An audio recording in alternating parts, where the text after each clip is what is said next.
The top stories: PM Abiy Ahmed awarded the prestigious FAO Agricola Medal for his extraordinary efforts of food self-sufficiency.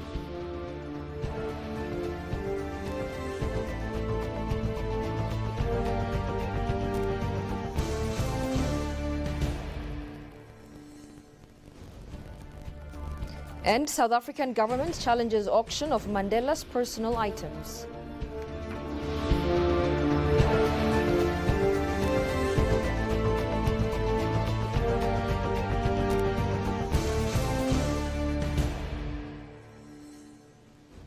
Hello and welcome to ABC World, the voice of Pan-Africanism, with the latest news highlights of the hour. I am Tabitha John. Do stay with us. Prime Minister Abiy Ahmed has been awarded the prestigious FAO Agricola Medal, according to the organization. Abiy was particularly chosen for the Grand Award for his leadership and commitment to food security and nutrition and the pursuit of innovative solutions in wheat self-sufficiency in the context of fast-changing and challenging circumstances. The award came in a ceremony hosted by the United Nations Food and Agriculture Organization in Rome, Italy. The Prime Minister received the Agricola Medal in the presence of high-level delegates of various countries, representatives of international organizations, diplomatic missions in Italy, and private sector representatives. For the past 5 years, Ethiopia has been making critical investments in the agricultural sector and pursuing wheat self-sufficiency endeavors, making significant growth across major commodities.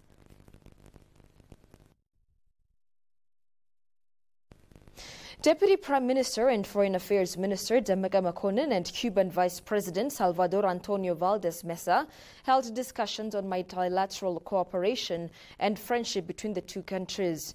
During the meeting, the two sides devoted time for exchange of views regarding South-South cooperation, multilateral international cooperation weakened by geopolitical competition, and unjust sanctions imposed unilaterally.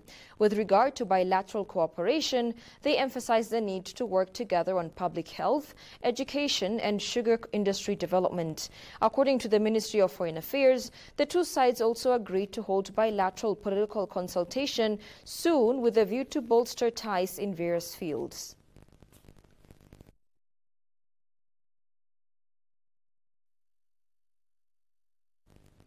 Meanwhile, Deputy Prime Minister and Minister of Foreign Affairs Demeke Mekonnen emphasized the need for Ethiopian missions abroad to expand their perspective on diplomatic activities in order to further enhance Ethiopia's image in the global arena. During the annual retreat that brings together Ethiopian missions abroad, Demeke instructed the ambassadors and heads of mission to engage in a wide range of initiatives that will raise Ethiopia's international visibility and acceptance. The retreat, which took place in Addis Ababa over the past 2 weeks, focused on the path to achieving significant diplomatic outcomes for Ethiopia.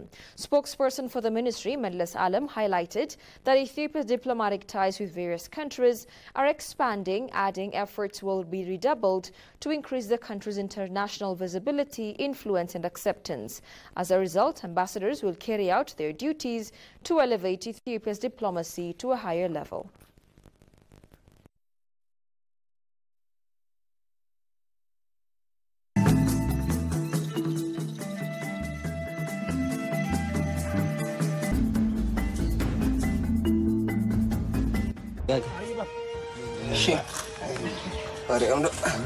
Oh my gosh, I'm short. Do short people do this? I don't know what I got myself into.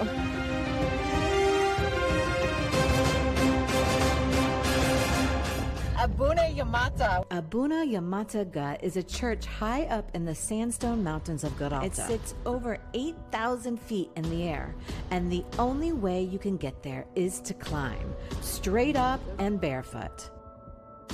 After breakfast, the plan was to stop by the oldest mosque in Africa and then make our way to Hausen, the city right beside the Geralta Mountains, and then the next morning wake up early and start our trek to the monastery.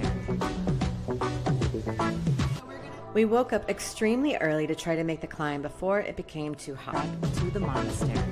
There is a priest who climbs to the top of the mountain every single morning to a church carved into the sandstone.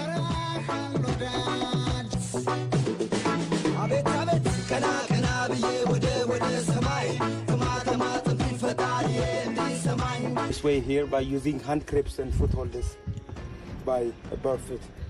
By barefoot. Oh, I completely missed that. I didn't get a ton of footage of the actual climb, but it's one of the scariest things that I've done in a very long time. I'm short. Do short people do this? Sure.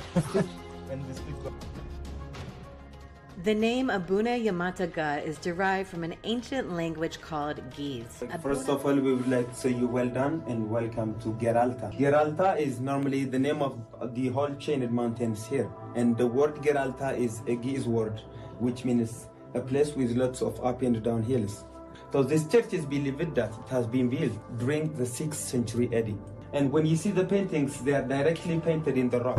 And yes, Zan, how was it? Ooh, I did it. It was a little scary, a little crazy, but it was amazing up there. Well done. Thank you. The Kiswahili language must be the East African lingua franca to strengthen bonds and help more regional integration flourish. This came on Saturday when Ethiopian Swahili community marked their annual day in Addis Ababa. Representatives from Swahili-speaking countries, Kiswahili community members and invited guests emphasized that the language's pivotal role in fostering social, cultural and economic integration across the East African region. Kiswahili or Swahili, a vital Bantu lingua franca in East Africa, is widely spoken across Tanzania, Kenya, Uganda and more. Johannes van Daun attended the event and has compiled the following report. Jambo bwana.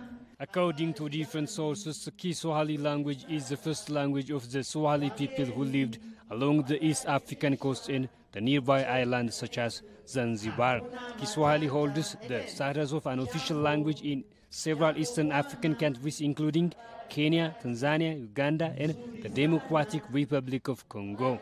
In addition, it is also recognized as a national language in Rwanda and Burundi. Approached by EBC, Yohani Imani, coordinator of the Ethiopian Kiswahili community, said there has been a progress in introducing Kiswahili language in Ethiopia. It's very big progress. One, we are able to connect Ethiopians who speak Kiswahili language. Maybe they get Kiswahili from outside of Ethiopia, and some of them from maybe Moyale area. That's number one. Number two, people from different countries who live here speak Swahili, so we are able to come together and create community, as you can see.